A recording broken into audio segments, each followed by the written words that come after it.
আসসালামু আলাইকুম মামা। ওয়ালাইকুম আসসালাম ওয়া রাহমাতুল্লাহ। মামা কালেমা সত্য কয়টা?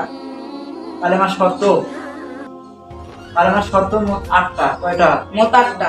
8টা। 8টার ভিতরে কোনো একটা যদি কোনো মানুষ না জানে, কালেমার যে শর্তগুলো আছে শর্তগুলো জানা প্রত্যেকটা মুমিনের, প্রত্যেকটা মুসলিমের জানা ফরজ। তো এই কালেমার শর্ত 8টা। কয়টা? 8টা। 1 নাম্বার হচ্ছে যে আল এলেম। 1 নাম্বার কি? আল এলেম। এলেম, এলেম শিক্ষা করা। 1 নাম্বার কি? এলেম। কোনো ব্যক্তি যদি কালেমা পড়ে লা ইলাহা ইল্লাল্লাহ মুহাম্মাদুর রাসূলুল্লাহ সাল্লাল্লাহু আলাইহি ওয়াসাল্লাম, এই কালেমা বলার সঙ্গে সঙ্গে তার উপরে প্রথম দায়িত্ব, তার প্রথম ফরজই হচ্ছে এই লা ইলাহা ইল্লাল্লাহ এলেম শেখা। কি শেখা? লা ইলাহা ইল্লাল্লাহ এলেম শিখা। এলেম শেখা। লা ইলাহা ইল্লাল্লাহ রকম কি? লা ইলাহা ইল্লাল্লাহ শর্ত কয়টা? লা ইলাহা ইল্লাল্লাহর অর্থ কি? এইরকম ভাবে অনেক কিছু আমাদের সমাজে অনেকে জানে না। তাহলে লা ইলাহা ইল্লাল্লাহর 1 নাম্বার শর্ত কি? এলেম জানা। এলেম।